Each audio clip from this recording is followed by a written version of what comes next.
Vamos começar, então, essa sessão 8. Avaliação de políticas e ações sociais. Então, eu vou chamar a Lília Beluso, que vai ser a debatedora, eu, Leia Carvalho Rodrigues, moderadora, e os expositores, que são Anne Berger Valente, Kátia Vanderlei Lubambo, Jimmy Medeiros, Márcio Grigor, que não está, e William Nathaniel Faulkner.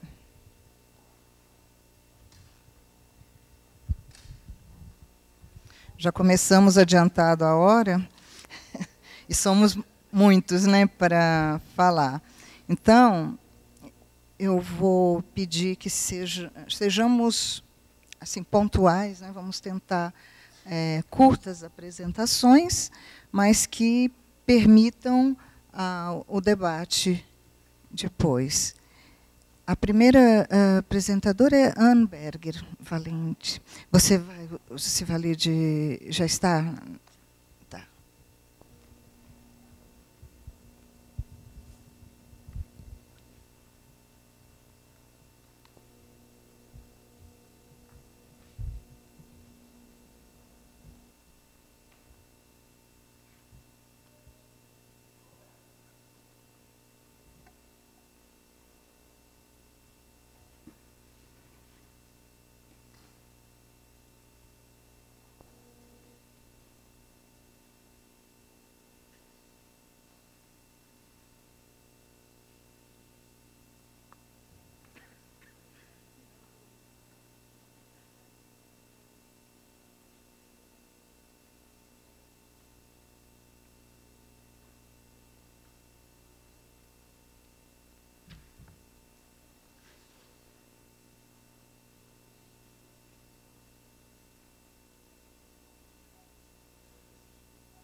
Boa tarde. Boa tarde. Esse horário é meio ingrato. Espero que as apresentações são bastante dinâmicas e não deixam ninguém dormir. É um prazer estar aqui hoje com vocês, poder apresentar esse trabalho, que é a avaliação de e-mentoring na expansão de redes sociais no Programa para o Futuro Jovens Mulheres em Ação.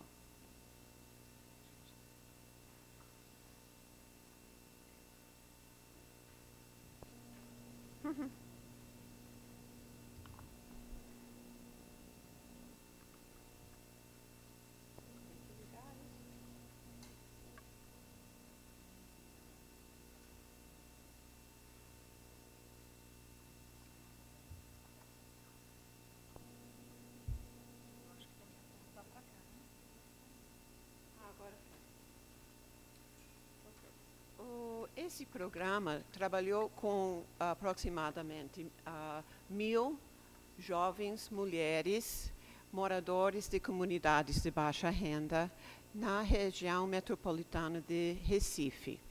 Era um programa voltado para empoderamento econômico de jovens mulheres desfavorecidas.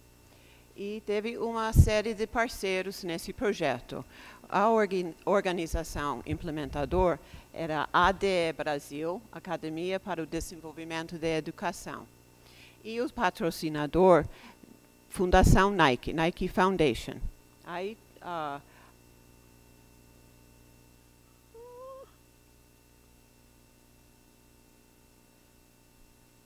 eu queria apontador. A luzinha. A LTNet era a agência avaliador a qual eu participo.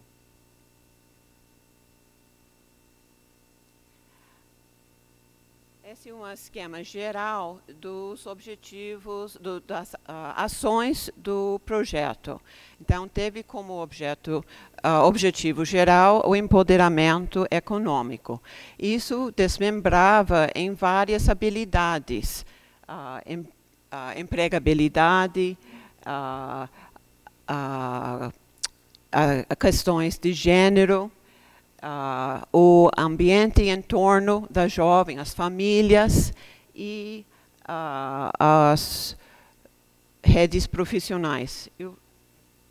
Vou me dar licença e vou pegar meu computador.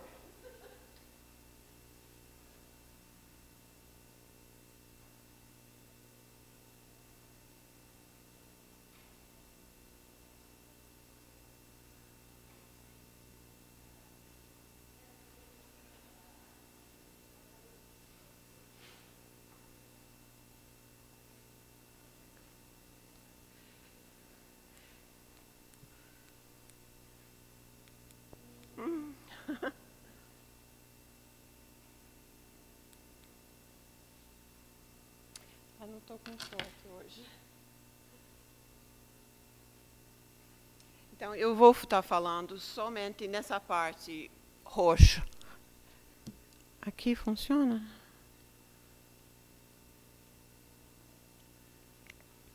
A questão de redes profissionais.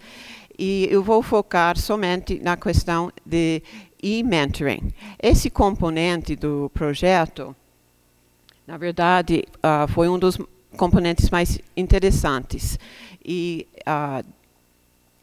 teve desdobramentos, não só na questão de redes profissionais, mas também em todas as outras áreas. Empregabilidade, gênero e o ambiente no seu retorno. Então, esse vai ser o foco da palestra hoje, esse estudo.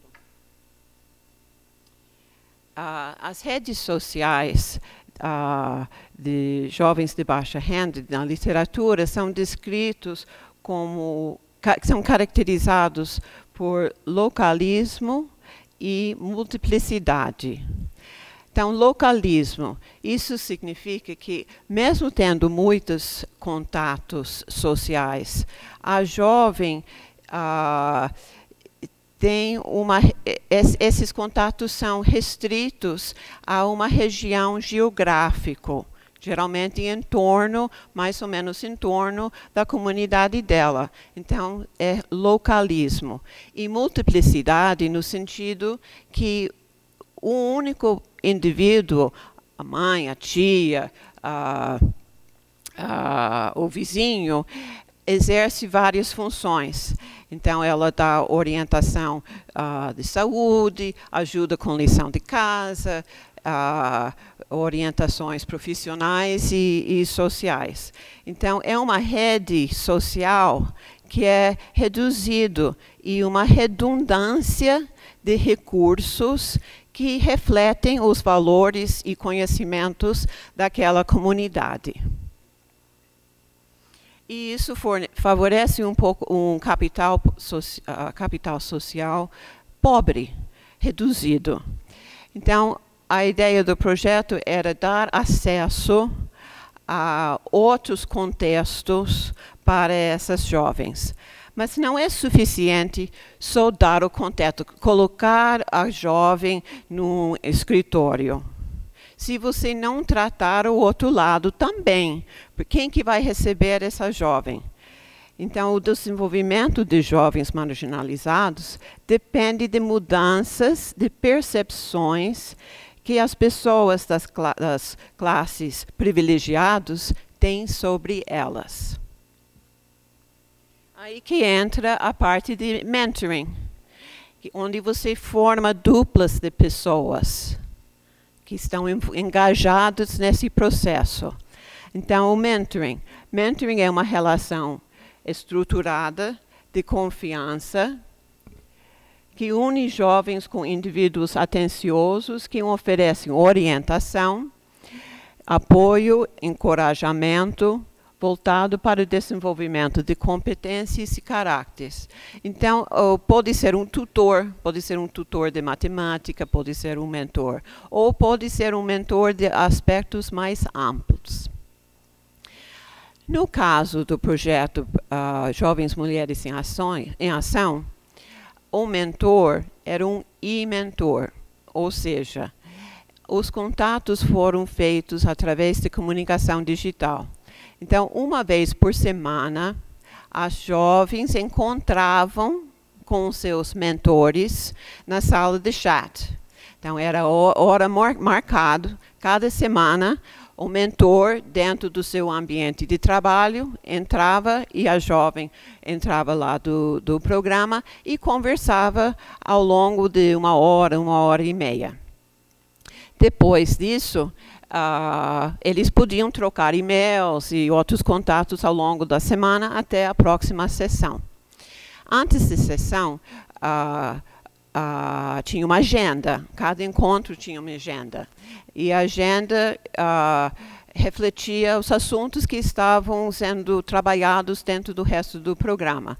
Então, a mentor recebia essa agenda com antecedência, a equipe do programa trabalhava com a jovem antes do horário da sessão, baseado na agenda, e aí entra na conversa.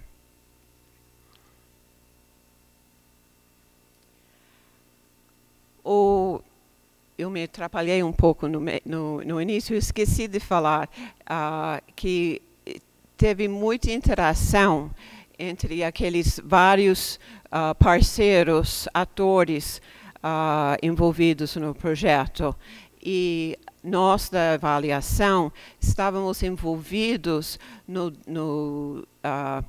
design, na elaboração do plano de avaliação, desde o início do programa. E isso foi essencial para todo o processo, como foi conversado aqui hoje de manhã.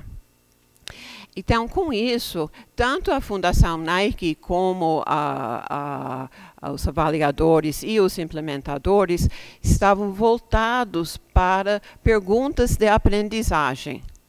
Então, as perguntas de aprendizagem que a Fundação Nike compartilhou com nós, esses eram os objetivos para eles. Eles queriam aprender sobre essas coisas dentro do aspecto de e-mentoring. Tinha muitas outras perguntas que nós tínhamos que responder sobre os aqueles outros componentes do projeto. Mas essas são as perguntas de aprendizagem para e-mentoring.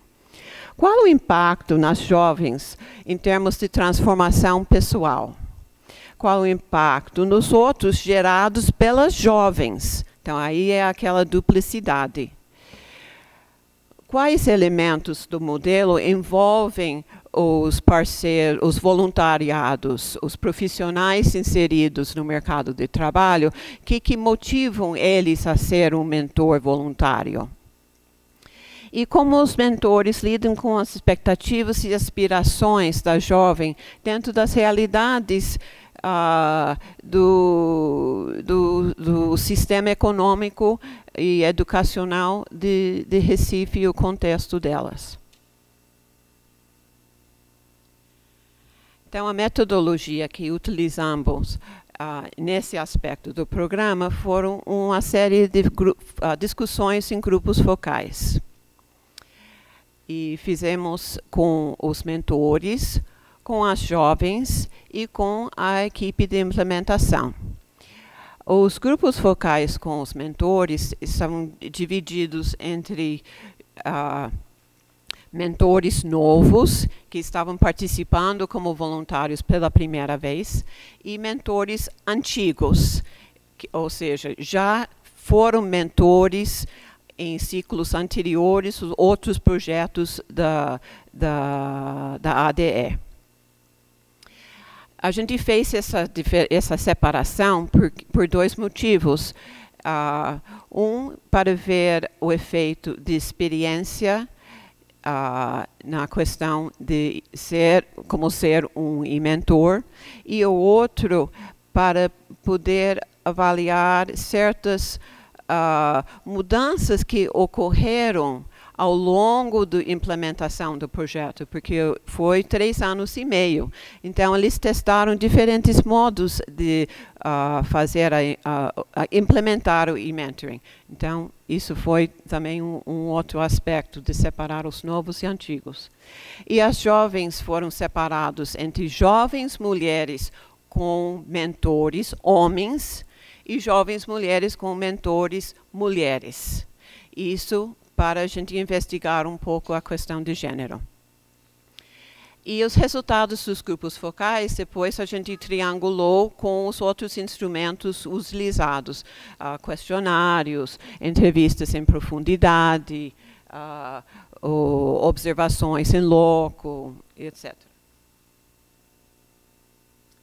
Então, agora eu vou falar sobre alguns temas que emergiram.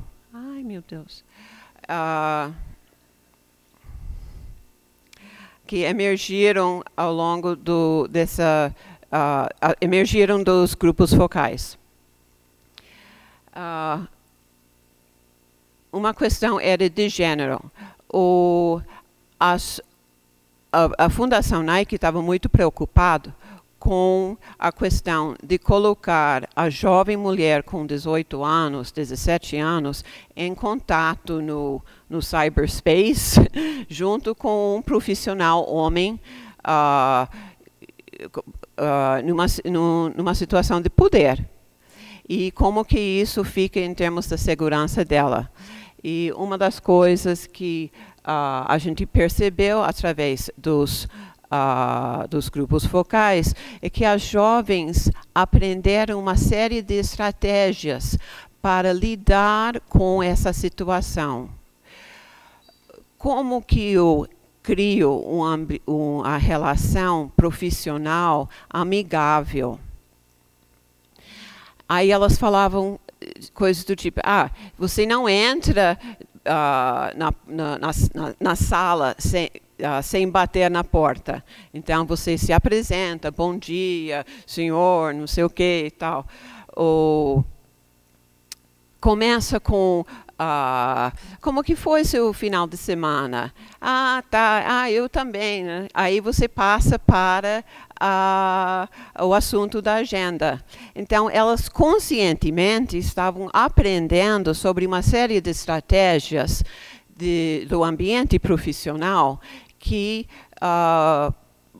poderiam evitar certas situações constrangedoras no futuro, e elas aprenderam dessa forma a se proteger como mulheres inseridas no mercado de trabalho.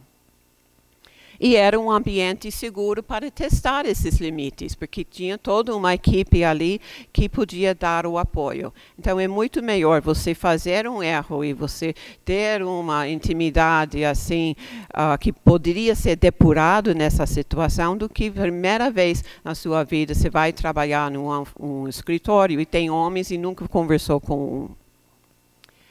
A outra questão era em termos de empatia. Talvez tenha uma maior empatia entre jovens mulheres com mentoras femininas. E realmente teve uma identificação muito grande. Mas, por outro lado, a questão de acesso ao ponto de vista do homem foi muito valorizado pelas jovens.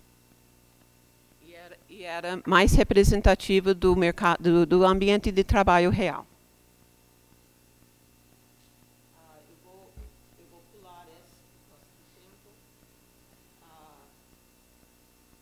Um outro aspecto que era um processo de formar expectativas nessa dinâmica. Então, no início, as jovens achavam que eu vou estar falando toda semana com a pessoa inserida no mercado de trabalho, eu vou conseguir um emprego. E do lado do eu vou fazer esse trabalho voluntário para poder melhorar a situação de vida dessa jovem. Então, ambos esses expectativas eram muito além da realidade, o real escopo de um programa social. E, aos poucos, eles construíram uma relação significativa entre eles. Isso foi através de uma troca mútua de experiências, dar e receber orientações. Então, o mentor percebeu que eu tenho um monte de conhecimentos que nem dava valor para eles, conhecimentos intuitivos, devido ao nível sociocultural, que eu posso compartilhar com ela. E, ao mesmo tempo, as jovens valorizavam demais as orientações dos mentores, até mais do que os outros profissionais da equipe do projeto, porque os mentores eram inseridos no mercado de trabalho. E os mentores, eles também podiam valorizar certas ambições, desejos, aspirações das jovens que também, às vezes, não tinha respaldo dentro do contexto da comunidade delas. Então, aí, é isso aí. Essa foi a relação que foi construída. Era simples, pequeno, mas significativo.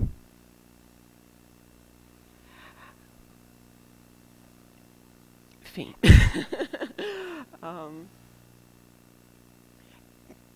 Também continuavam certas barreiras e mal entendidas, contextos. Então, se você for fazer um mapeamento da rede social dessas jovens, depois de participar desse projeto, eles pelo menos têm 1 ou 2 pontos ali que são pessoas fora da sua rede social. Por meio dos grupos focais, foi possível identificar a complexidade dessa relação, mesmo no campo virtual. E o estudo influenciou a tomada de decisões para a Fundação Nike, tendo essas respostas para as perguntas de aprendizagem, eles podiam nortear seus próximos financiamentos. E para a equipe, eles podiam também aproveitar desses resultados para ajustar as suas ações. E só para você fazer um grupo do focal e você fazer uma pergunta para a pessoa, então você já influenciou, porque não existe uma avaliação, uma pesquisa com o objeto que você é neutro. Você já impactou ao fazer essa pergunta. Então, a participação das jovens, dos mentores e da equipe no processo de avaliação foi muito significativa para eles também. Muito obrigada, Anne. Agora nós teremos a apresentação da Kátia. Você vai ler do... Também. Uhum.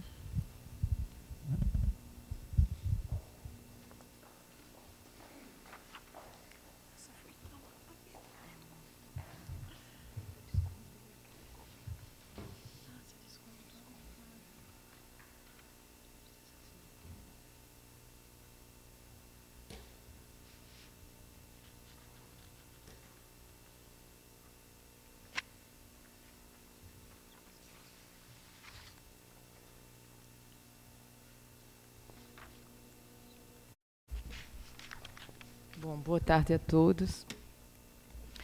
É sempre um prazer poder participar dessas reuniões, sobretudo numa rede de avaliação. Esse trabalho foi selecionado, eu imagino, porque ele traz um dado sobre avaliação de programas sociais. Isso dá uma natureza e uma singularidade à avaliação, sobretudo no que diz respeito às metodologias que a gente utilizou. Eu faço parte de um grupo, de um núcleo de políticas públicas e opinião pública, que tem avaliado programas sociais já há um certo tempo. E eu queria começar com as considerações iniciais sobre o objetivo desse trabalho, que foi analisar o acompanhamento das condicionalidades da educação para o programa de Bolsa Família nas escolas do Nordeste do Brasil. Então, é importante pensar, já focalizar que o programa Bolsa Família ele tem uma condicionalidade de educação, e a condicionalidade de educação é o foco da avaliação que procedemos nesse estudo. Tratou-se de uma demanda do MEC, especificamente para uma avaliação de processo do projeto Presença, que acompanha a frequência escolar. Então, na verdade, dentro do Bolsa Família, o MEC gerencia o projeto Presença, que acompanha essa frequência dos alunos na escola, e interessava para o MEC um estudo qualitativo sobre a frequência escolar dos beneficiários. Essa é uma abordagem política institucional. Também é importante a gente ter isso em mente. Apesar do importante legado do NEP, da Unicamp, que foi apresentado muito bem pela professora Sônia Draib, escola da qual me considero integrante, a reduzida relevância analítica dos fatores político-institucionais observada nas avaliações causa uma certa preocupação. Isso significa dizer que a dimensão da cultura institucional e política, ou mesmo do contexto local, é simplesmente anunciada como uma variável explicativa dos fracassos e não investigada com o devido aprofundamento analítico. Eu fui mais... Vamos lá. Então, na verdade, o momento desse trabalho, ele faz parte de uma sucessão de tentativas nossas de construir uma metodologia para avaliar programas sociais. E aí eu falo novamente da influência que o NEP aqui de Campinas teve na disseminação de uma rede metodológica avaliativa. Em primeiro lugar, a primeira pesquisa que foi anunciada aqui, a pesquisa seminal sobre os estudos de políticas públicas, nós do grupo da Universidade Federal de Pernambuco participamos com o levantamento sobre o Nordeste. Depois, quando também foi citada a pesquisa sobre a TV Escola, nós participamos com a pesquisa de campo do Nordeste. Em terceiro momento, quando a gente fez quando o NEP coordenou a avaliação de programas sociais da Casa Civil, e aí com foco em construir indicadores que pudessem ser comparados entre as várias equipes que estavam avaliando programas sociais, nós também estávamos nessa rede. E mais recentemente, uma pesquisa sobre a avaliação do Planfor e os PECs, aí sim, numa tentativa de construir uma metodologia comparada. Eu estou focando isso porque, na verdade, quando a gente chega 20 anos depois, com uma proposta de avaliar programas sociais, isso é como que um resultado de um somatório de tentativas e construções e experiências metodológicas. Nessa construção da metodologia, que é qualitativa, reforço mais uma vez, ela é uma avaliação, essa avaliação deste programa não é uma avaliação de impacto nem de efetividade social do programa Bolsa Família. O MEC nos demandou porque o estágio de implementação do programa demandava a descoberta de novas hipóteses para a evasão e a permanência na escola, além de, obviamente, requerer recomendações para os ajustes imediatos do projeto Presença. A análise detalhada da experiência, eu não vou me deter aqui na explicação do programa Bolsa Família, mas é importante para a exposição saber que o programa Bolsa Família, para manter a estrutura mínima prevista de funcionamento da condicionalidade da educação, que era a presença na escola, criou uma nova institucionalidade, que perpassa os níveis de federal, estadual e municipal. Para além da burocracia, novos papéis e atores foram introduzidos no ambiente político local. Os principais deles, o coordenador municipal do programa, o operador master da presença escolar no município, o conselho gestor do programa e o coordenador estadual. A pesquisa, então, teve que dar conta desse cenário, de todo esse cenário de atores. Então, imagine que ela focalizou 50 municípios no Nordeste, em 3 estados, Pernambuco, Bahia e Ceará, 50 municípios. Nesses 50 municípios foram aplicados instrumentos com roteiro de entrevista com os coordenadores de programa, que eram 24, 48 diretoras ou diretores de escola, normalmente eram diretoras, 24 famílias beneficiárias, esses 3 com roteiro de entrevista, 24 operadores master, roteiros de entrevista, 72 grupos focais com famílias beneficiárias e 48 grupos focais com professores.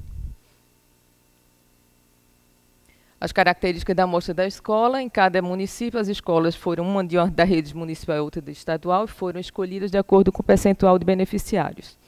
E em cada estado, pelo menos três escolas da rede municipal foram selecionadas na zona rural, ou com pelo menos o ensino de 1ª a 5ª série e no mínimo 100 alunos. Nos grupos focais foram utilizadas técnicas qualitativas, não é? Sobretudo o mapa social da comunidade, onde, nesse momento, a gente tentava identificar de que modo a comunidade beneficiária e não beneficiária, já que a gente teve o momento da entrevista com elas, identificar qual era o fluxo institucional que as famílias utilizavam no seu dia a dia, antes e depois do programa. Foi utilizado o mapa institucional para a participação do programa, aí mais especificamente o rol de instituições e a sequência de instituições que elas tinham que ter acesso e tinham que desempenhar um certo know-how e um certo modo de atuar e conferir ao longo de 2 anos, que era o tempo que a gente tinha de programa em implementação. O fluxo causal da cidadania, identificar como é que eles viam aquele programa como um direito social e como eles se viam já agora como cidadãos. E a última técnica qualitativa, que era a percepção da educação como direito, porque uma das hipóteses nossas é que as famílias e os professores, muitas vezes eles tinham noções da educação, percebiam a educação não como um direito em si, e muitas vezes como uma senha para o programa. E a gente queria testar um pouco essa forma como estava sendo utilizada a educação no ingresso no programa. Os principais resultados, não é? Na análise foram privilegiados 2 grupos de fatores como variáveis independentes, né? Delas dependeria a maior ou menor capacidade do município de processar todo o fluxo de instituições para o projeto de presença. Cada município tinha que conseguir monitorar a presença de cada aluno nas escolas, nas suas escolas, que são as municipais e também as estaduais. Então, foram esses 2 grupos, os aspectos relativos à capacidade de gestão de programas públicos nos municípios, e o segundo grupo de variáveis independentes, o padrão das relações intergovernamentais, já que se tratava de 3 esferas de governo para chegar no programa municipal. E também da governança compartilhada de programas. Como indicador da capacidade de gestão, buscaram-se fatores de natureza estrutural, dentre eles fatores de ordem econômico-fiscal, que são relativos à condição dos municípios de assumirem custos financeiros para assumir suas competências, e fatores de natureza organizacionais relacionados à capacidade técnica, isso no nível do município. Isso porque é corrente o argumento de que nos municípios menos desenvolvidos do país, e a gente estava falando do Nordeste, tendencialmente espera-se um baixo desempenho da gestão dos programas. Foi analisada a dinâmica econômica do município também, com volume de descentralização tributária e o porte, considerando a hipótese da inviabilidade fiscal, que também está sempre atrelada às questões da região Nordeste. A importância ponderada do IGD, que é o índice de gestão do programa para o qual, ou pelo qual, cada município passa a ter acesso a um recurso para a gestão do programa, e a importância disso para cada município revelou um perfil semelhante de municípios, geralmente aqueles que têm uma capacidade de execução orçamentária e financeira já mais consolidada. E para esses o IGD não era tão expressivo e permanecia na Secretaria de Assistência. Para o outro grupo de municípios, no qual pode figurar municípios de pequeno e médio porte, para os quais os recursos do IGD eram importantes e alvos de disputas e estratégias de alocação e às vezes conflituosas. Então, veja, a gente tinha um grupo de municípios que o IGD era pouco expressivo e o outro grupo de municípios para o qual o IGD passava a ter uma certa importância, esses sim eram alvo de disputas e conflitos. Outro fator que também estava nesse grupo da capacidade, era a dicotomia rural e urbana.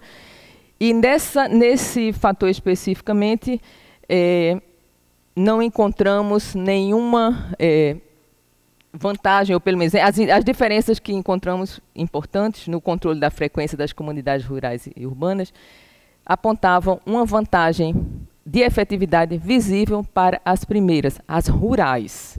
Isso foi um achado diferente, né, fora do esperado, que ia contra a hipótese. Aí tem várias explicações, né? A concentração dos problemas nas cidades faz com que seja muito mais difícil você manter o aluno na escola e mesmo precisar o motivo dessa ausência.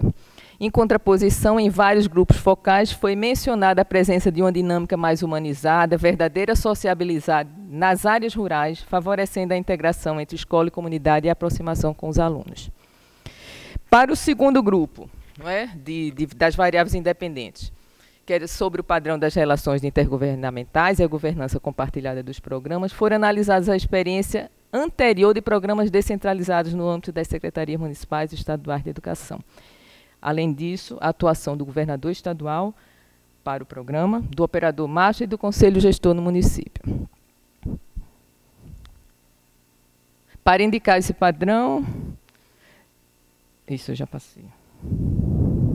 Por que eu não consigo? Pronto.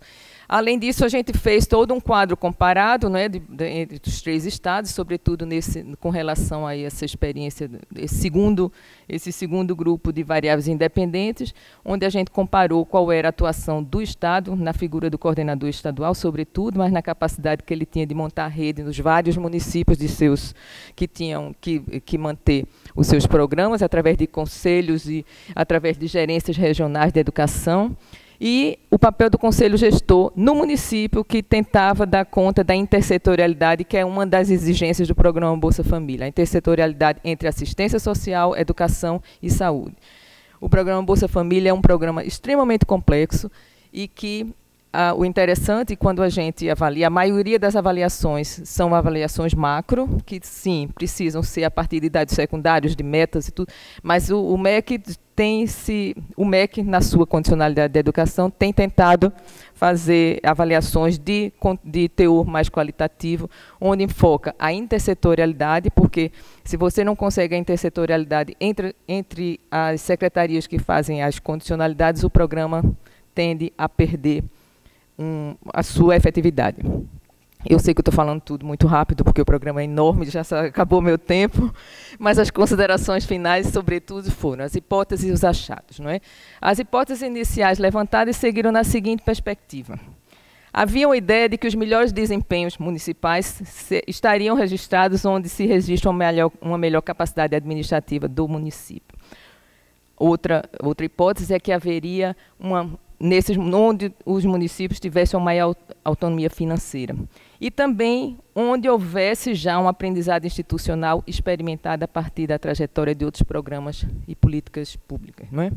Então, são as 3 hipóteses iniciais. O que é que a gente achou? Os achados de pesquisa revelaram o seguinte: não existe um resultado homogêneo para categorias de municípios. A gente não conseguiu identificar categorias de municípios que tivessem formas mais ou menos semelhantes de atuar. Não que fizemos categorias. Existiam, sim, algumas semelhanças, mas no grupo de 50 municípios a gente não conseguiu categorizá-los. Mas as diferenças principais associavam-se à experiência adquirida com outros programas. Isso ficou muito nítido. Aqueles municípios em que já tinham tido uma experiência institucional com programas, e sobretudo na área da educação, esses conseguiram rapidamente dar conta da gestão do programa do projeto Presença para o MEC. E a outra situação, que as melhores situações encontraram-se onde o desenho institucional reforça, o desenho institucional da gestão do programa, não é? Reforça com mais ênfase a tradição associativa das comunidades locais. Porque esse é um programa, monitorar a presença dos alunos na escola, via o seu conselho gestor, via o operador master, via as diretoras de escola, eles têm uma necessidade de estar muito próximos às comunidades através dos seus grupos de participação. Então, naquelas comunidades onde havia uma participação, uma tradição associativa mais efetiva, mais, digamos, mais consolidada, nesses locais, o monitoramento da presença se dava com muito mais tranquilidade, muito mais facilidade. Os operadores masters conseguiam até saber quem eram os filhos das famílias tais ou quais.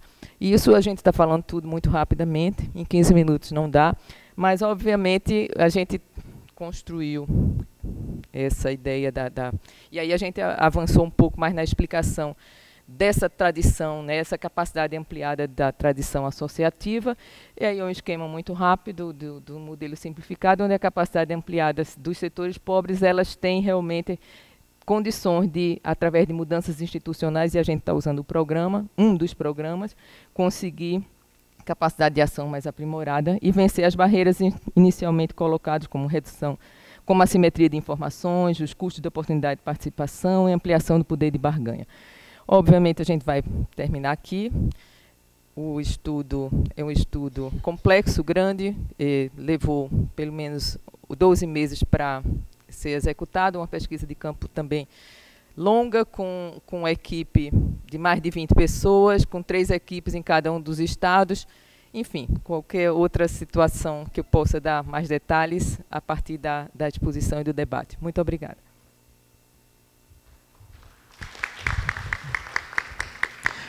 Muito obrigada, Kátia. Agora nós teremos Jimmy Medeiros.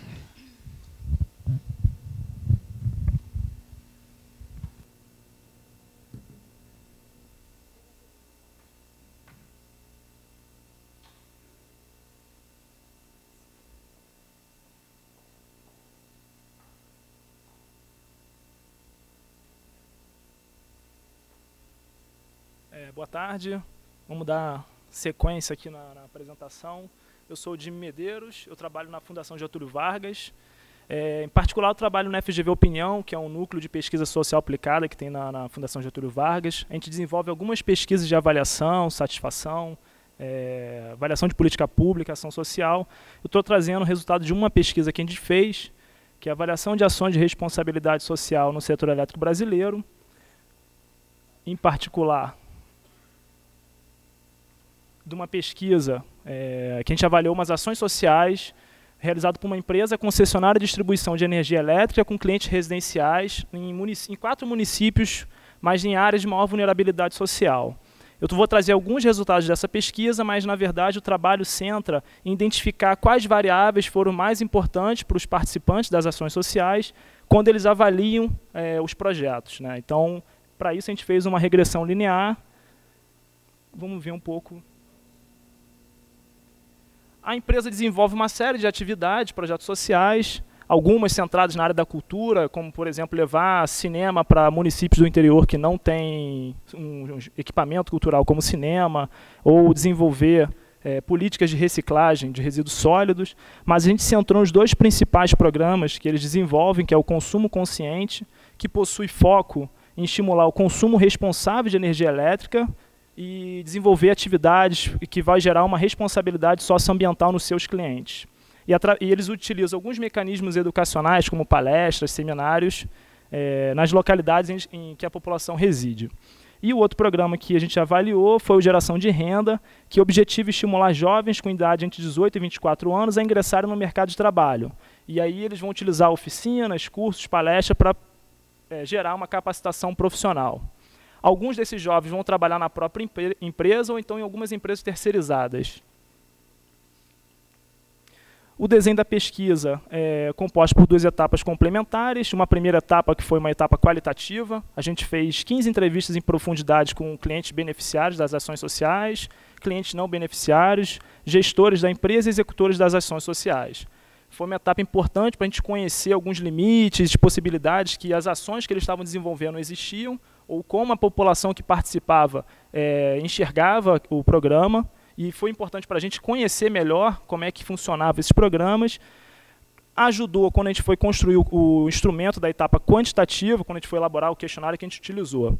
Nessa segunda etapa, a gente fez 1.200 entrevistas domiciliares, 400 com clientes residenciais que participaram das ações de consumo consciente e 400 com clientes que participaram da geração de renda.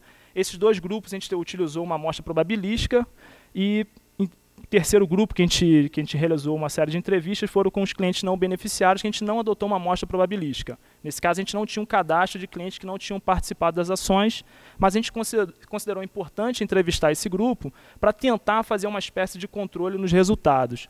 Mas quando a gente vai fazer a nossa modelagem no final, eles não entram no modelo. Mas ao longo da pesquisa, para os objetivos que ela tinha, era importante fazer essa parte da pesquisa. Aqui tem o perfil dos entrevistados e, mais importante até do que conhecer quem a gente entrevistou, uma parte resumida do que a gente mensurou, né? Conseguir identificar se tem alguma diferença de background entre os três grupos. Por exemplo, o nível de escolaridade, a diferença é pequena. Você vai ver que a maior parte tem o ensino médio completo e o geração de renda tem uma proporção um pouco maior do que os outros dois grupos. E uma parte, um segmento não menos importante, que é até a quarta série, os três também têm uma proporção considerável nessa categoria. Mas você vê que com superior completo ou incompleto, a diferença é mínima e o percentual que está nessas duas categorias é pequena. A quantidade de pessoas no domicílio, a quantidade média, que é aquele quadro azul, os não beneficiários têm 3,2 moradores por família e no geração de renda e consumo consciente, muito parecido, 3,5 e 3,4. Não os três grupos. Mas uma variável que tinha uma diferença entre os três foi na renda domiciliar mensal, em que os não beneficiários têm uma renda mediana e média, e, claro, a per capita são bem maiores e diferentes em relação aos participantes das duas ações, né? Então, 545 a renda per capita nos não beneficiários e 390 e 340 entre os dois grupos de projetos sociais. Aqui tem alguns resultados com relação à percepção já do objetivo do que os projetos. Até o geração de renda, parte do conteúdo dos cursos dele é com relação ao consumo responsável de energia elétrica. Então, quando a gente perguntava se ele já ouviu falar sobre consumo consciente de energia, para nosso espanto até, o consumo consciente, só 62% dizia que sim. A gente imaginava que isso ia ficar muito próximo de 100%, 90%, seria mais alto, até pelo rótulo, pelo nome do projeto. O geração de renda muito próximo do consumo consciente, a gente entendeu que, como o conteúdo dos cursos, das palestras do geração de renda tratavam do assunto de consumo consciente, está muito próximo. Agora, os não beneficiários é abaixo de 50%, mas é um grupo relevante e já ouviu falar pelo menos do tema. Aqui do lado mais abaixo a gente tem uma nuvem de palavras, que a gente perguntava o que eles conheciam sobre o consumo consciente. Então a gente gerou uma nuvem de palavras a partir dessa pergunta e vão aparecer verbos como economizar, evitar, deixar, trocar, desligar e palavras como lâmpada, geladeira, chuveiro, tomada. A geladeira aí é um item importante porque no Brasil muitas das empresas quando fazem ação social, uma das principais que é feita é a troca de geladeira com os clientes residenciais. Eles vão até a casa desses clientes que residem em áreas de maior vulnerabilidade, retiram a geladeira antiga, que é um dos maiores responsáveis pelo consumo da família, e colocam uma geladeira nova com selo Procel. Então é óbvio, está no meio da cozinha da família um equipamento novo, bonitinho, branquinho, com selo da Procel e um adesivo da concessionária de energia elétrica que deu o equipamento. Então a geladeira é recorrente. Por exemplo, quando a gente vai ver os benefícios recebidos pelos clientes que participaram das ações sociais, o mais citado é a troca de lâmpada. Então, cada palestra que eles participavam, cada um recebia uma lâmpada. Em algumas vezes, a concessionária vai à residência também e troca a lâmpada da casa dos moradores. O que apareceu com alguma diferença entre os dois grupos, por exemplo, receber a visita de um agente comunitário na residência, é maior dentre os consumo consciente, e a troca de geladeira também é maior nesse grupo. 30% ou 32% citaram que receberam geladeira nova. E, por outro lado, no geração de renda, um que destaca em relação ao consumo consciente foi a oportunidade de participar de cursos, e aí são cursos profissionalizantes. Todas as outras categorias são muito parecidas entre elas. Aqui, como alguns resultados obtidos, percebidos pelos participantes das ações sociais, mudança de hábito depois da participação, agora ele passou a conhecer o que são esses hábitos responsáveis segundo a empresa concessionária, e um outro item é a mudança na conta de luz após a participação. Então, se ele tem hábitos mais responsáveis, ele passa a economizar energia na sua casa, isso vai ter um impacto na sua conta de luz. Não tem uma diferença tão significativa entre os dois grupos, mas, por exemplo, na mudança de hábito, a gente tem lá 49% ou 43% que continuaram igual aos seus hábitos. Então, mais da metade, pelo menos, mudou o seu comportamento no domicílio. E com relação à mudança na conta de luz, a gente vai ter em torno de 20% a 24%, citando que a conta aumentou, ela não diminuiu. E isso pode ser não apenas pela mudança nos hábitos dele, mas, por exemplo, quem ganhava uma geladeira passa a ter uma economia maior de renda e ele pode comprar um outro eletrodoméstico, uma sanduicheira de R$40, por exemplo, numa loja. E aí isso vai fazer também que o consumo dele suba novamente. Então, mas mesmo assim a gente tem em torno de 40% a 50% que teve uma redução na conta de luz, e a gente não desconsidera aqueles consumidores que falaram que sua conta continuou igual, porque a tendência na população brasileira nos últimos anos é que a conta aumente. Uma boa parte da população entrou no mercado de consumo no Brasil, passou a consumir novos equipamentos que tendem a aumentar a sua conta de luz. Então, continuar igual pode ser realmente um efeito positivo. Mas isso ainda vai exigir uma investigação maior. A gente também perguntou para esses participantes das ações sociais como eles se comportavam com relação a 10 hábitos, 5 positivos e 5 negativos. Então, por exemplo, nos positivos a gente vê que o uso de lâmpada fluorescente é bem menor entre os não beneficiários. E tirar os aparelhos da tomada também é bem menor para esse grupo. Então, a gente conseguiu identificar duas diferenças nessas duas variáveis. Nos negativos, destaca um pouco o insabor com chuveiro quente ligado, é maior entre os não beneficiários, é um aspecto negativo. E escova os dentes com a bica da pia aberta, também é um hábito não responsável. A gente, no final, somou para cada hábito positivo, como se fosse equivalente a 1 ponto, e quem evitava um hábito negativo também somava 1.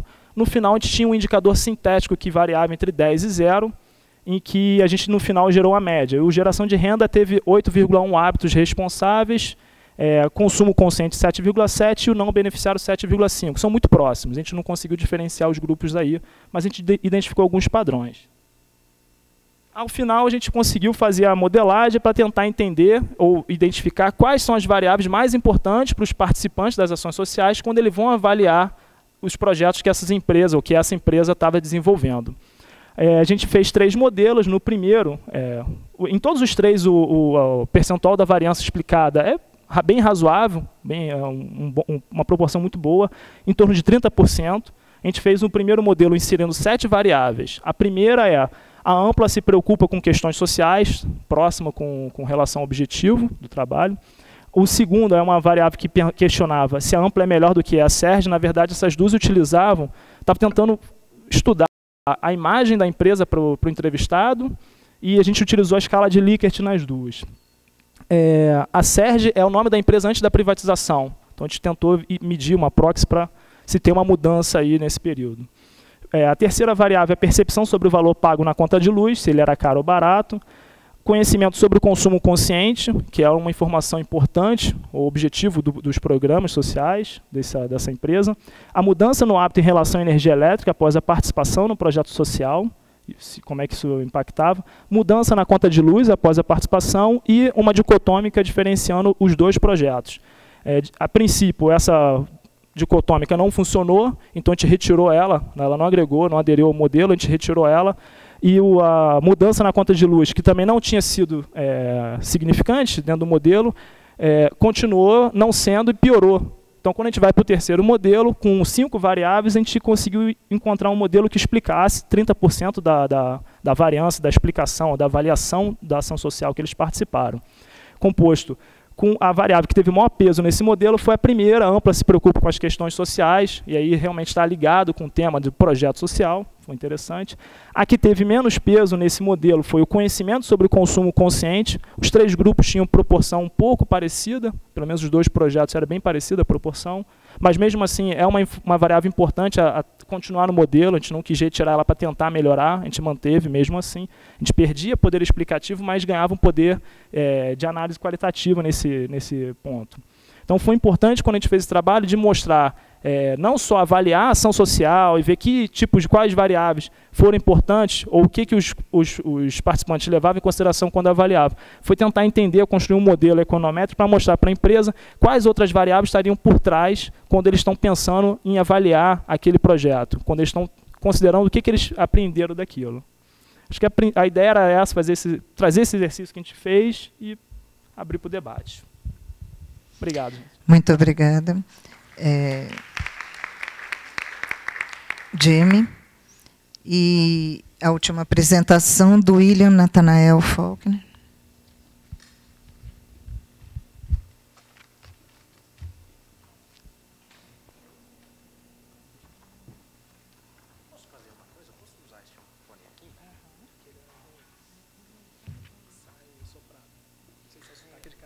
Ó, eu vou usar aqui. Primeiro porque não gosto de ficar aqui parado.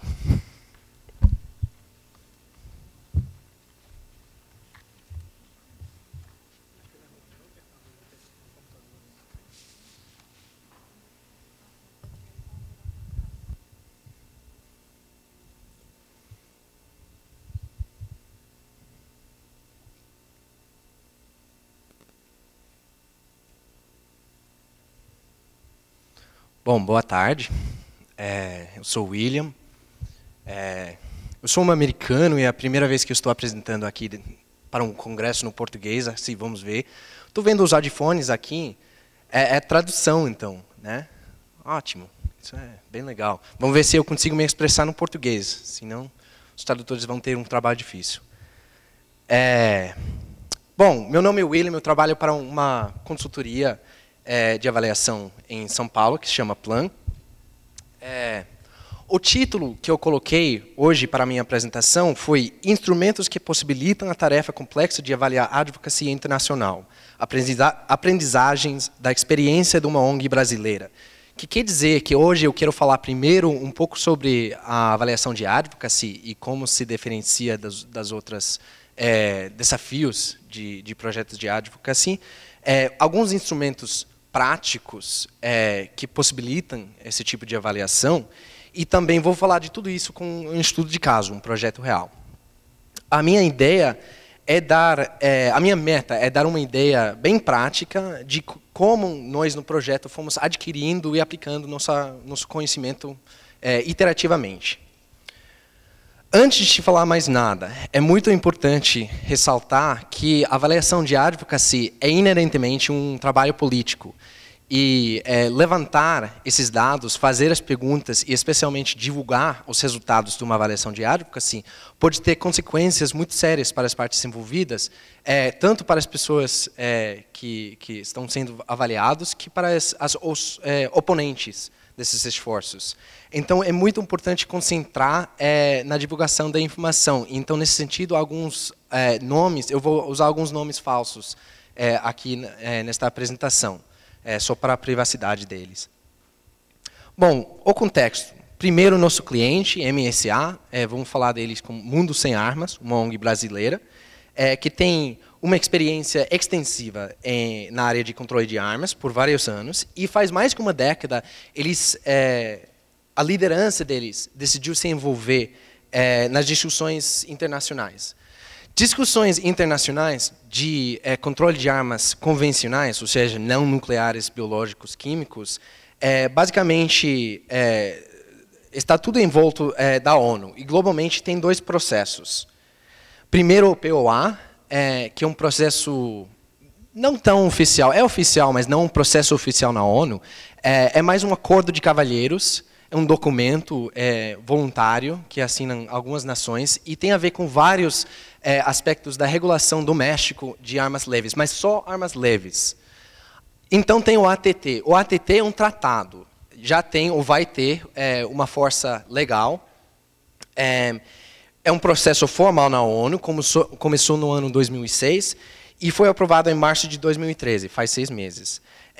Isso regula todas as armas convencionais. Quer dizer, de pistolas até helicópteros de ataque, mas só no aspecto do comércio de armas. Então, quando eles têm que atravessar uma fronteira. Então, temos duas redes de ONGs que fazem trabalho de incidência política, a advocacy, né? O CAA, outro nome falso, né? que trabalha com o ATT, e o MAA, que trabalha com o POA. Aí tem um certo sobreposicionamento, tá? Sobreposição entre os dois grupos, em termos dos membros e também do trabalho deles. E tem nosso cliente que queria se envolver com as duas, como um ator central e um ator-chave. Agora, falando um pouco do contexto teórico, Primeiro, é importante falar que o advocacy, a natureza mesmo da advocacy, faz com que não é ameno a vasta maioria das metodologias convencionais ou tradicionais da avaliação. Por quê? Primeiro, a forma. Num projeto normal, não sei, talvez cada vez menos, mas num projeto convencional, vamos imaginar que temos uma estrutura hierárquica, onde a informação é centralizada e tem níveis superiores que têm autoridade sobre os níveis inferiores. No advocacy, aqui na verdade não sei se dá para ver, mas é uma rede empírica que eu fiz com dados sobre a rede que avaliamos. É uma rede descentralizada, ninguém tem poder decisório, as tarefas são distribuídas, é difícil ver quem tem controle sobre quais aspectos do esforço, e as metas finais dos membros se sobrepõem apenas parcialmente. Então, a ideia da colisão é tentar fundir várias visões e caminhos em um. Em termos da dinâmica da mudança, temos que mudar de um modelo linear e pelo menos parcialmente previsível a uma forma que na advocacy é melhor representado pela forma do equilíbrio pontuado. Isso quer dizer que pode ter uma inversão constante por muitos anos de muitos recursos sem quase mudança nenhuma. Então, de repente, alguma combinação de contextos, do contexto de fatores internos e externos fazem que tudo muda de um momento rapidamente e fica num outro estado. Em termos da avaliação, as implicações para a avaliação, primeiro, em termos da forma, a forma quer dizer que temos que dar um olhar muito cuidadoso em quais resultados vão ser aplicáveis e relevantes para quem. Para nós no projeto, eu queria dizer que fizemos uns pacotes de resultados que foram distribuídos a diferentes atores dentro da rede. Em termos da dinâmica, quer dizer que a aplicabilidade da informação pode ser só numa janela muito estreita. Pode ser semanas, dias ou até horas que é aplicável divulgar a informação para certas pessoas. Então, a nossa ideia foi dar respostas rápidas e contínuas e desenhar a avaliação para coletar, analisar e apresentar dados simultaneamente. Enfim, o trabalho de avaliação de advocacy é um trabalho artesanal e é ultra sensível ao contexto. Então, no começo, quando começamos a desenhar a avaliação, os instrumentos de coleta de dados, foi muito importante, imprescindível, ter a participação ativa de alguns membros do MSA. Porque eles fizeram duas coisas para nós. Eles filtraram o universo de possíveis resultados, né? Um universo, uma rede enorme, global, atuando por mais de uma década. E eles filtraram esse universo para enfocar nas perguntas e nos aspectos que foram de relevância para eles no momento. 2, estabelecemos bem cedo as expectativas da avaliação. Então, eles não estavam esperando, por exemplo, uma explicação de relações causais, né, provados, entre aspas. Fizemos um questionário que acabou tendo umas 6 versões, dependendo da língua preferida do respondente e também do setor, que basicamente foi um instrumento para pegar uma informação ampla, mas rasa. E aí, para aprofundar, fizemos entrevistas por Skype, porque não foi possível viajar a todos os países, com o tempo e dinheiro que tínhamos. E aí foram entrevistas semi-abertas, basicamente aprofundando nos temas ressaltados dos resultados do questionário. Aí, se quisermos ver depois, tem algumas estatísticas sobre as amostras. Bom, falando de análise de dados, quero dar um pause e dizer que na minha formação acadêmica, eu segui muito a Escola de Estudos de Ciência. E um dos pontos centrais desse campo é que os avanços na tecnologia e nas formas de pensamento e organização humana são super interligados, vão juntos. Não é que um causa o outro.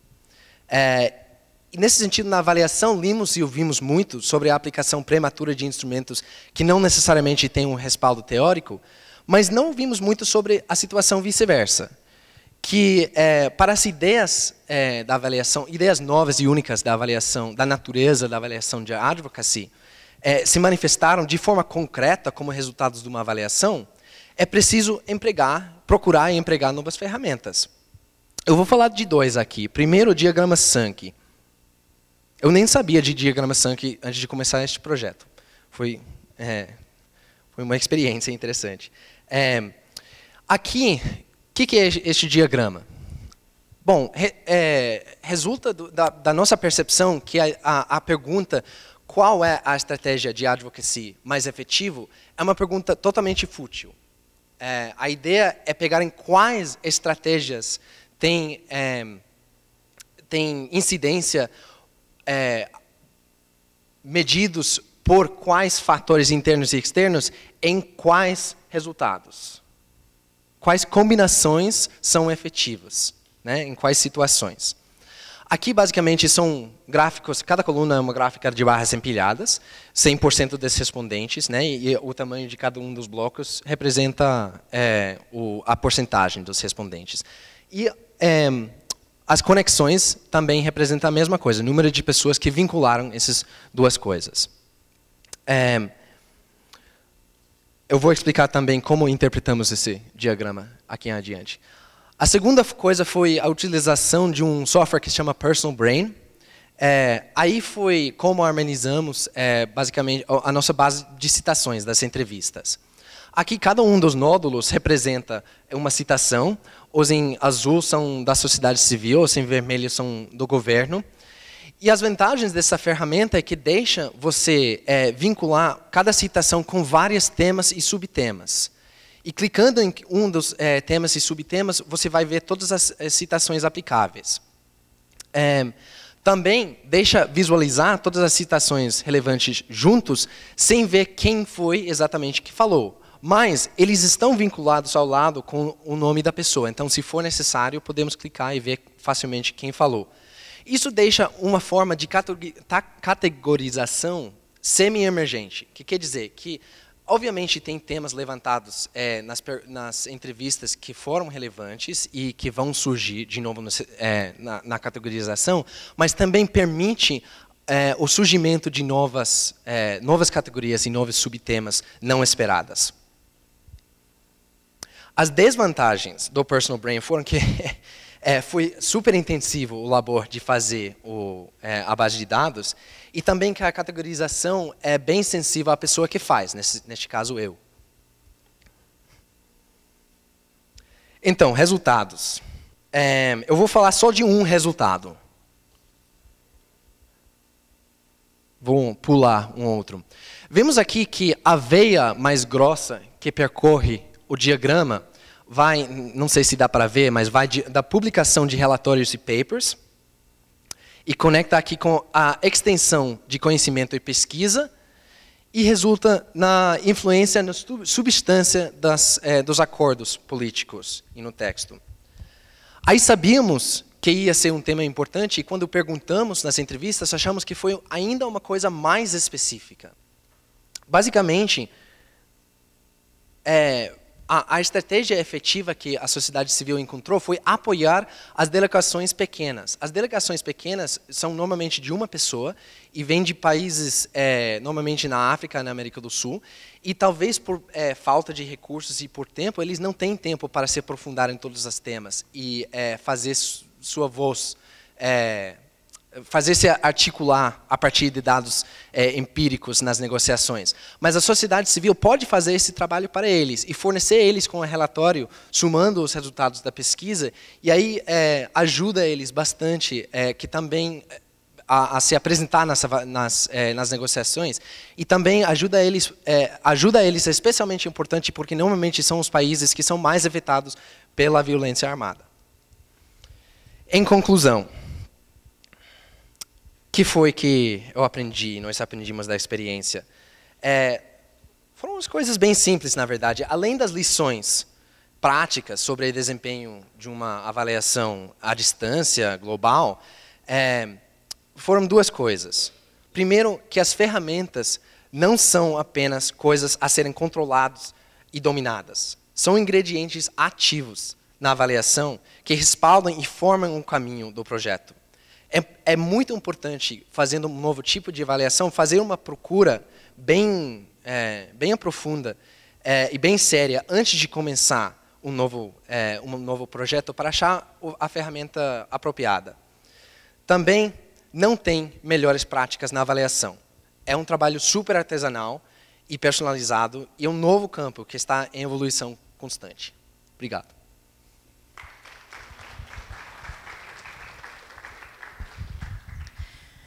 Muito obrigada, William.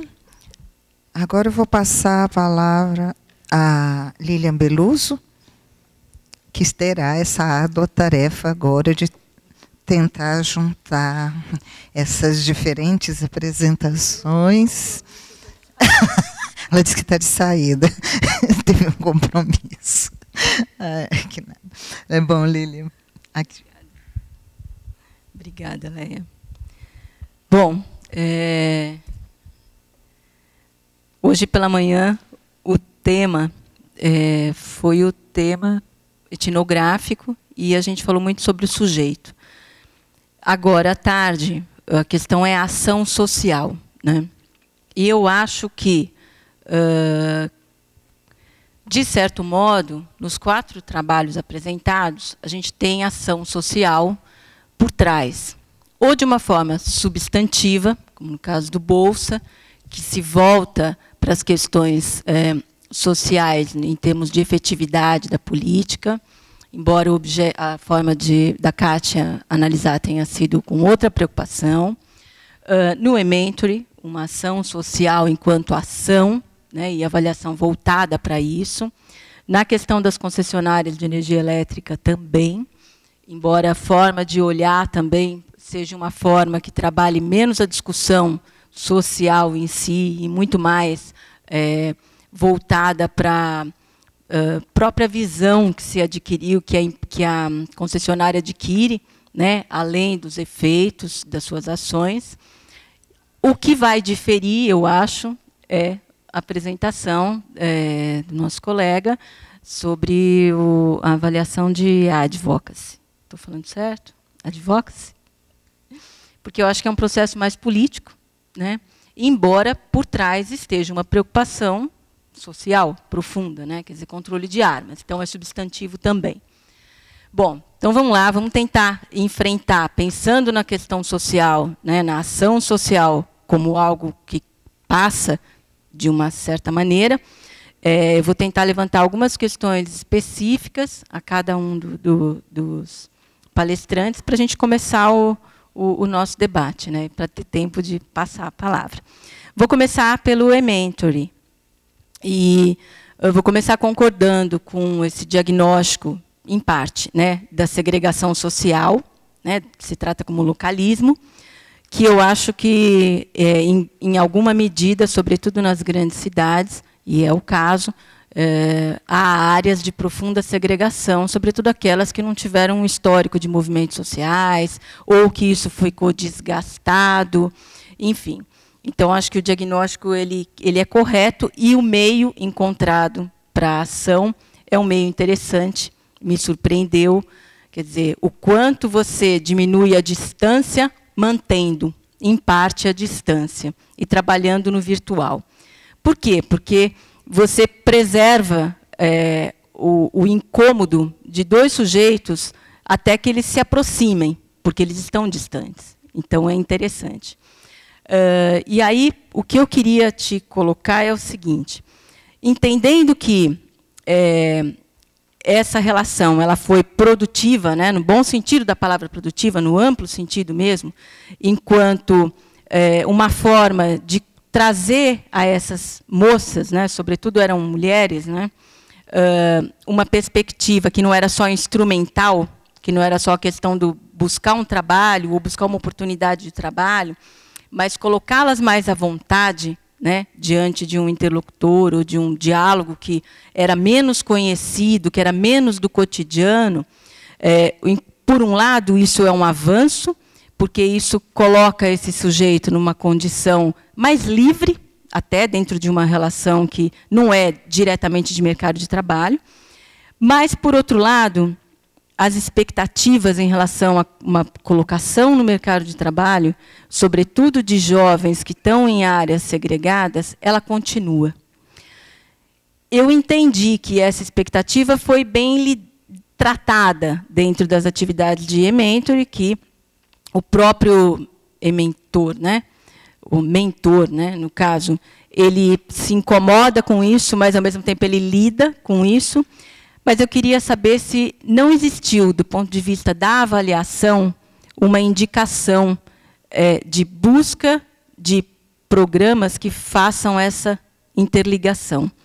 Que desse programa, da avaliação desse programa, resultasse uma indicação de, olha, já que vocês prepararam alguém para lidar com um outro universo, então, busca interligar esse programa a um outro. Porque, cada vez mais, eu acho que as avaliações precisam ser proativas. Quer dizer, além da gente avaliar, da gente constatar, a gente precisa começar a propor. Por quê? Porque você está fazendo uma avaliação, então é pertinente fazer uma proposta. Então, um pouco isso que eu queria te colocar. No caso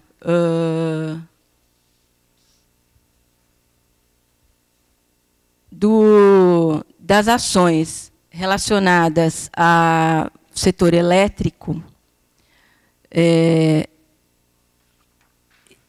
queria te perguntar uma coisa que é assim. Eu entendi que o que estava em questão era avaliar quais eram as mudanças de comportamento, as mudanças de hábito que, porventura, podiam estar sendo propiciados por essas duas ações, e que são ações distintas. Tanto que vocês elegeram um grupo controle, embora não tenham modelado dessa maneira, e é correto, acho que foi correto não modelar, até pelos critérios de seleção, não foi aleatório, enfim, legal. Mas tem uma outra questão que é assim, na medida em que vocês estão checando junto a imagem que a concessionária teria, a forma como esses participantes do programa veem a concessionária, comparando, inclusive, buscando uma comparação, inclusive, com outra concessionária, até que ponto isso não gera um viés de resultado? Quer dizer, avalio bem, porque eu sei quem é que está falando comigo, eu sei que dali veio um programa, eu sei que dali eu extraí alguns benefícios, então eu tenho todo o interesse que isso continue. Essa é uma parte delicada, que eu sei que também é muito difícil quando a gente vai para campo fazer uma pesquisa, uma investigação, e que você tem que meio que falar o que você está fazendo ali, para quem vai. Mas, enfim, como que vocês lidaram com isso? E até na hora do resultado, se não me engano, isso pesou, isso fez diferença, a imagem da concessionária. No caso do Bolsa, o que eu levantaria, Kátia, é o seguinte, todo o esforço por parte do programa, na hora de desenhar uma institucionalidade, e que eu concordo muito com você, a cultura local, ela interfere, tanto que é por isso que a gente tem diferença na implementação, então a gente não tem que se surpreender mesmo que a implementação saia diferente, e a gente tem que olhar. Eu concordo plenamente, a gente tem que olhar para saber o que é que, afinal de contas, conta. Então, assim, dado que, no resultado final, você verifica que a melhor situação em termos de possibilidade de controlar a presença dos alunos, controlar a condicionalidade, ela está colocada em regiões que têm um associativismo, são comunidades que têm uma liga associativa, e que é ali que esse controle melhor é feito. Então, significa que o desenho do programa, com gestor master, com coordenador local, com coordenador da parte do Estado e etc., não está funcionando. Porque se ele está dependendo só diretamente do associativismo local, o que está funcionando é o associativismo. Queria que você comentasse se é isso mesmo. E a outra coisa é que, assim, em algum momento, eu entendi que, quando o programa faz todo esse esforço de desenhar uma gestão local, né, para articular o controle da presença, ele está diminuindo o tamanho do problema da evasão. Ele está vendo o problema da evasão como algo que pode ser controlado de uma forma institucional com agentes locais. E atrás da evasão tem um problema muito mais fundo, né, que são os problemas sociais. Quer dizer, então, o programa também não se colocou isso como um problema. Ele traz uma condicionalidade, né, que é parte do desenho dele, mas ele não problematiza a questão. Então, eu queria que você discutisse um pouquinho isso também, se você concorda ou não. Bom, o nosso maior diferencial, eu acho, na mesa, né, que é a questão da avaliação do advocacy, eu entendo que é uma avaliação política, uma avaliação de um processo político, uma avaliação que, para os termos de avaliação que a gente está mais recorrentemente tratando, ela exige muito mais, como fala, acúmulo, né? Ela é nova, ela demanda uma discussão que foge bastante à forma como as discussões de implementação, formulação de programa, trabalham.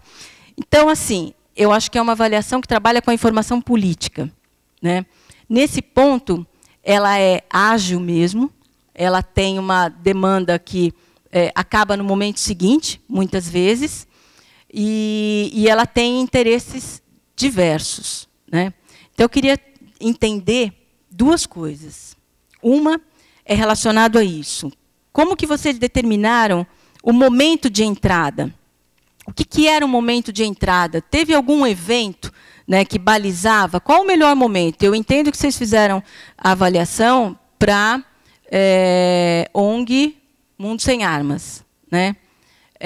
Existiu um momento, teve a escolha de um momento? Quer dizer, teve um momento político, né, que era importante e que demandava uma questão diferente para começar a avaliação, ou não? Ou esse tipo de avaliação independe disso?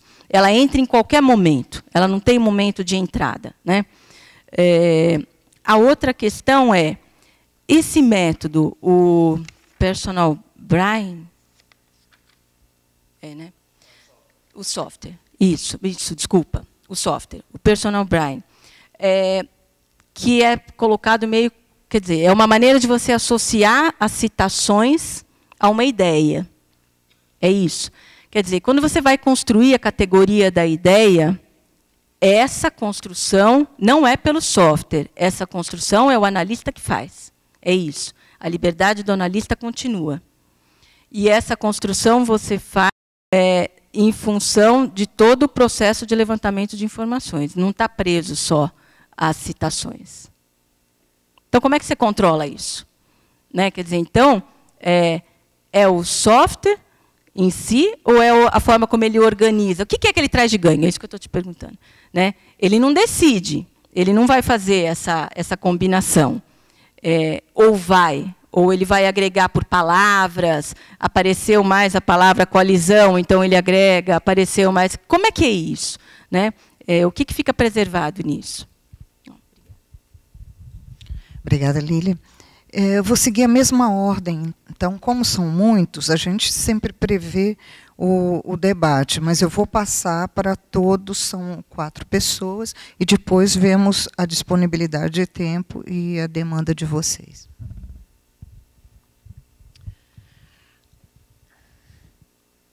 Obrigado pelos comentários, e concordo com você que há uma distância e diminui a distância, mas a distância permanece. E isso é verdade, com certeza. Em termos de busca para fazer outras interligações, em função dos resultados, do lado da jovem, foram buscados, sim, vários recursos, principalmente na área de gênero e os direitos da mulher no mercado de trabalho. Então, foram convidados foram convidados palestrantes para falar com as jovens sobre esses assuntos específicos que a equipe do programa não tinha um domínio total sobre essas questões. Então, aí sim, procurava mais os outros parceiros na comunidade. Já com o mentor era mais difícil, porque ele já era um voluntário, e cobrar qualquer outro tempo e espaço dele era pedido demais. Foi oferecido, ele sempre foi convidado a participar desses momentos, mas raramente vinha. Era muita coisa. Se ele conseguia chegar a participar do evento de finalização no final do ciclo, que finalmente podia conhecer presencialmente a jovem. Uma das coisas que recomendamos fortemente na avaliação, que na verdade nunca vingou, foi maior uso do site para os mentores. E era uma coisa que até eles pediram, porque tinha o site que disponibilizava a agenda e os nomes, tal, mas foi pouco aproveitado o fórum, o espaço do fórum, um espaço para trocar ideias entre mentores. E isso foi uma questão meio delicada com a equipe de implementação. Foi um pouco de atrito até entre avaliação com implementação, porque eles estavam acostumados a dar um atendimento individual aos mentores, porque vinham de um histórico de projetos menores, de 50 mentores, 100 mentores. Então, trocava e-mail para tirar dúvidas, ou o mentor ligava para o escritório e falava com o mentor para tirar uma dúvida. Mas com este projeto de escala, que estavam trabalhando com 300 mentores ao mesmo tempo, eles não conseguiam dar o atendimento. Mas eles achavam que era difícil você fazer um enunciado, uma explicação que servia para todo tipo de mentor. Porque tinha pessoas de perfis muito diferentes. Tinha pessoas das áreas sociais. E tinha muitos mentores que eram de administração, computação. E eles achavam que precisavam de um atendimento diferente. Então, nunca vingou algum mecanismo para poder dinamizar esse feedback, essa formação que precisava mesmo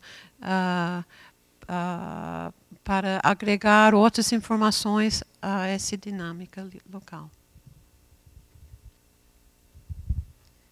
Grata pela ordem inicial, a Kátia, né?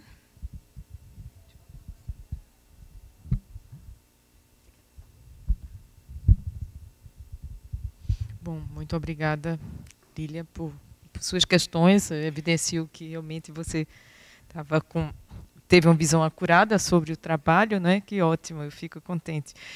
Eu começaria pela segunda questão que você traz, não é? Quando você situa que o principal problema da permanência ou evasão estaria em situações anteriores que faz parte do contexto social de cada um dos alunos e famílias. E eu diria que sim, o MEC está preocupado com isso. O que é que acontece?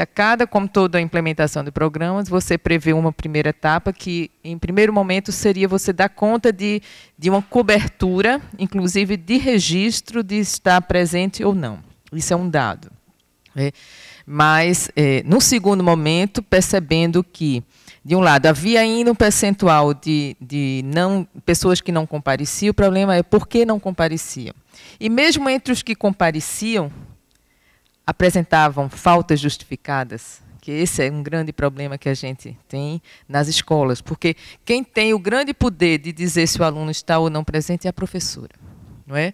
E existe um mecanismo que é muito utilizado, que é a falta justificada, não é?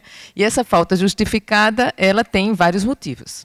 e que no primeiro rol de motivos com que o MEC trabalhou, existiam 8 motivos que iriam entre doença, entre mudança, violência doméstica, uma série de coisas mas eram 8, só para lhe dizer. Ao final do estudo, a gente chegou em 19. Então, somente o estudo, que é uma avaliação de processo, conseguiu levantar 19 motivos, não é, ao todo, quer dizer, 11 a mais, porque os alunos não compareciam.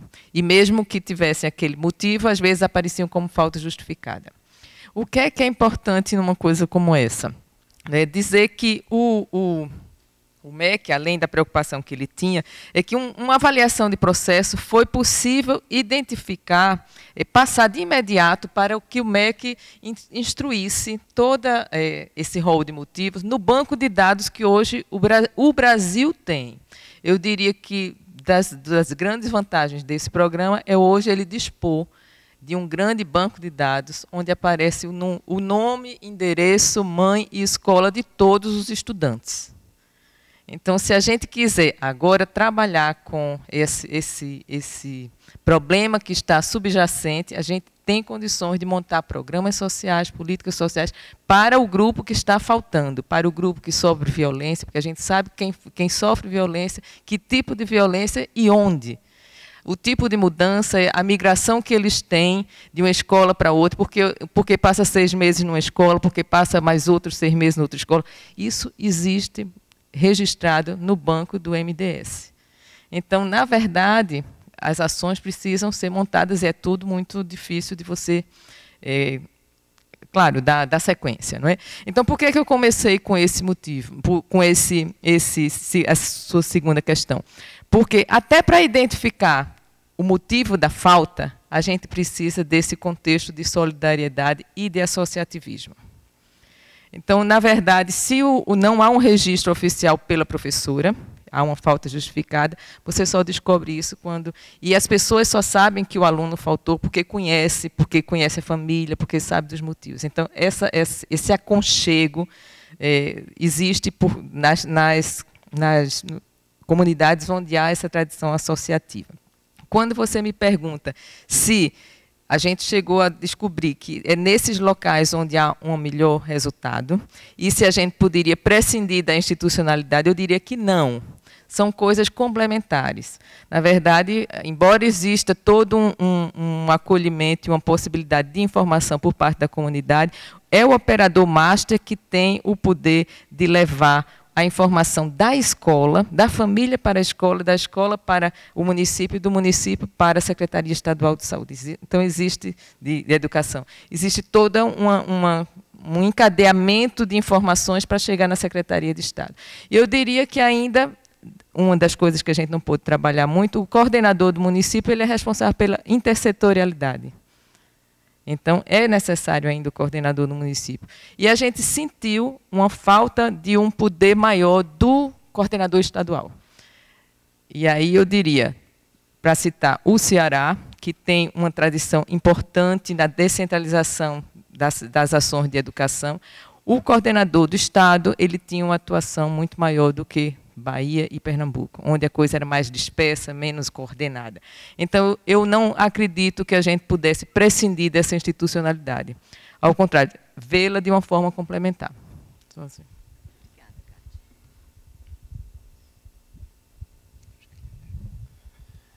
Lília, obrigado pela colocação.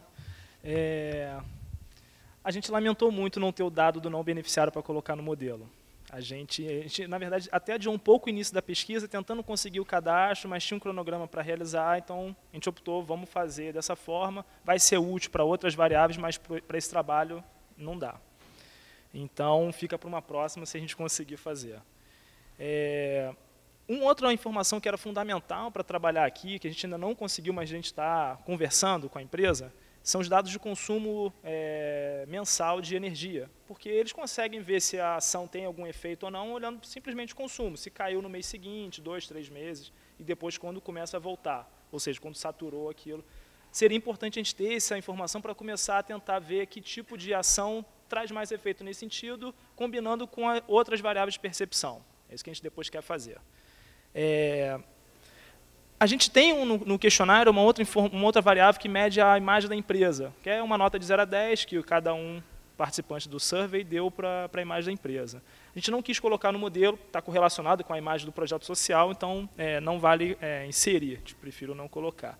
Essa outra que mede a imagem da empresa, que de uma forma difusa, né, que a gente não sabe o que ele está colocando ali quando compara com a empresa anterior, quando era estatal, porque que precisa, na verdade, aprofundar, tentar entender o que é isso. Por quê?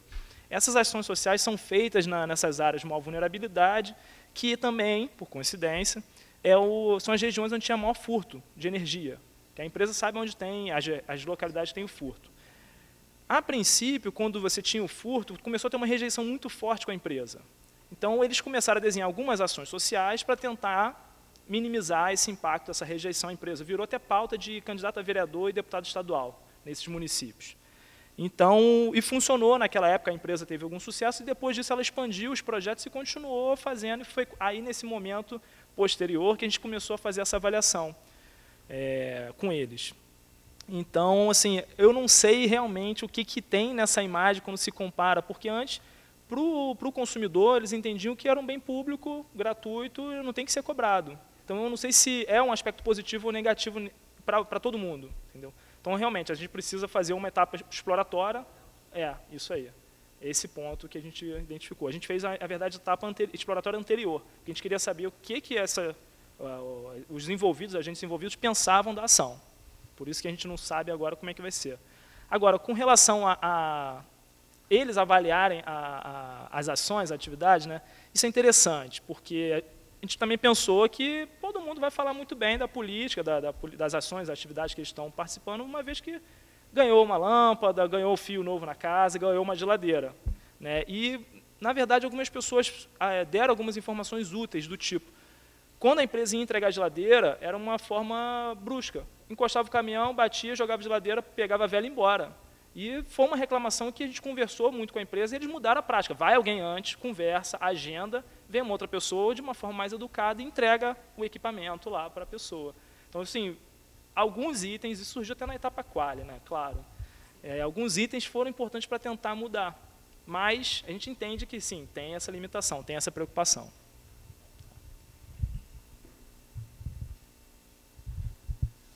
Bom, aqui a sua primeira pergunta foi sobre... Temos pouco tempo? Não,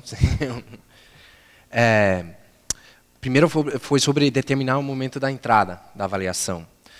Bom, simplesmente eles nos chamaram, né, e fizemos um contrato. No prático foi isso. Agora, com o trabalho já feito, eu sei que tinha a ver com... Eu falei que o ATT foi aprovado em março de 2013, e este projeto se desempenhou entre dezembro e março. Então, mesmo o ato de fazer a avaliação e divulgar os resultados foi também um ato político, né, como eu falei. E o cronograma respondia também às outras coisas que estavam rolando no mesmo momento, né, das preparações para as negociações. Em termos do material e dos dados da avaliação, o nosso trabalho foi achar esses momentos de desequilíbrio, que seriam o que normalmente chamaríamos de eventos, né, chaves. Nesses momentos em que as coisas mudaram e ficam num outro estado. Esse foi o nosso trabalho. Aí salientamos esses momentos para o cliente e também analisamos quais foram os fatores mais importantes que levaram a esses eventos, que possibilitaram esses eventos, mesmo positivos ou negativos. Tinham coisas que também impediram, né, que houve para ter uma mudança grande, mas não, tinha alguma coisa no meio do caminho que parou tudo. Desculpe não poder dar exemplos mais concretos sobre essa coisa, né, da informação confidencial, blá, blá, blá. Em termos do Personal Brain, da ferramenta, o Personal Brain é um software de mapeamento de cérebro. Se fala assim em português? Não, mind mapping, né? Mapeamento das ideias, vamos falar. E basicamente, de novo, eu não posso eu queria fazer uma demonstração, porque é muito dinâmico o software, é bem legal, mas também a base de dados tem muita coisa confidencial dentro. Mas o processo, a metodologia foi, eu coloquei 1.456 citações dentro da base, e aí eu fui, basicamente, cada citação representa um nódulo. Aí eu fui categorizando-los, primeiro pelas categorias maiores, que foram geralmente os já concordados com o MSA, que foram de interesse. E foram as perguntas da entrevista mesmo, tinham a ver com esses temas.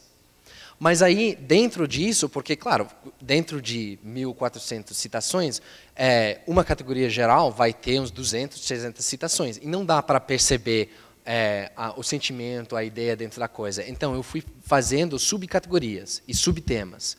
E aí, o bom do Personal Brain 1, que permite uma infinidade de camadas, você pode ir até bem dentro. Eu tinha subcategorias que foram, tipo, 5, 6, 7 níveis dos temas gerais. E também possibilita o surgimento, surpresa, de 10 citações que tem a ver com algo super importante ou super destacado, mas que ninguém estava esperando necessariamente. Então, é isso que eu quero dizer com semi-emergente. Algumas coisas emergiram. E foi um processo iterativo. Vamos ver aqui. Desvantagem sendo que é super subjetivo, e responde bastante à pessoa que está fazendo, que fui eu. Uma outra pessoa talvez não teria visto as mesmas conexões. Também deixa você, a vantagem deixa você colocar uma citação embaixo várias subcategorias. Eu não conheço outro software que deixa isso. Por exemplo, no Word, se você vai fazer um outline, você vai ter que copiar e colar uma citação debaixo de cada categoria.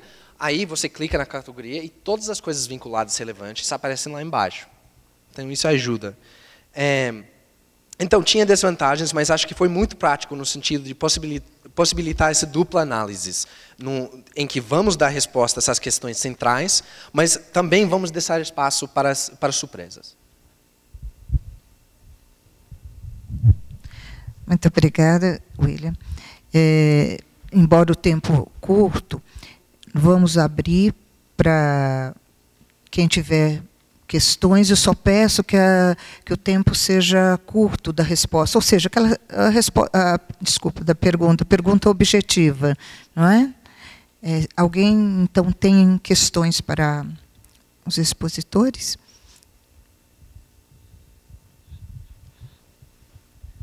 Como nós estamos aqui sem ajudante, vamos eu mesma aqui. Boa tarde. Na verdade, teria duas perguntas, vou fazê-los rapidamente. Primeira, para a Kátia. Você fez um estudo qualitativo e você mencionou que teve outros estudos macros do programa Bolsa Família, enfim, do MEC. Então, queria saber se esse estudo qualitativo que você fez tem tido diálogo dentro do MEC com os outros estudos. Então, e que diálogo que é esse?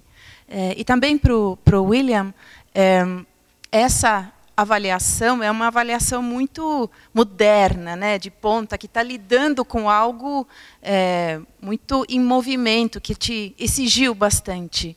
Então, queria saber também que aprendizagens que você leva para outras avaliações, mais tradicionais, ou seja, o que você aprendeu fazendo esse tipo de avaliação que pode nos ajudar também a inovar as avaliações de temas, de áreas mais tradicionais. Obrigada. Grata. Mas alguém quer fazer perguntas? Então passamos o William. É o William, não Kátia, né? Primeiro.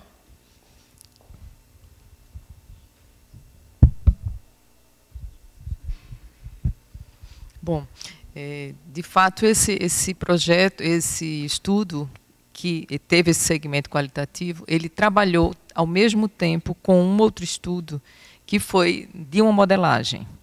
E a modelagem era a partir de dados secundários. E o objetivo principal era entender quais eram os principais variáveis que entrariam no modelo sobre evasão e permanência escolar. Esse estudo se encaminhou dentro do MEC e gerou, inclusive, uma criação de uma secretaria que é a coordenação de dados que o MEC tem hoje sobre o programa Bolsa Família. Alunos, famílias, as formas por que eles deixaram de ir para a escola. Então, existe esse banco de dados e está sendo montado estudos a partir daí. Teria a pessoa que é responsável, o Daniel Ximenes, e ele poderia passar algumas informações sobre que estudos estão sendo implementados a partir daí.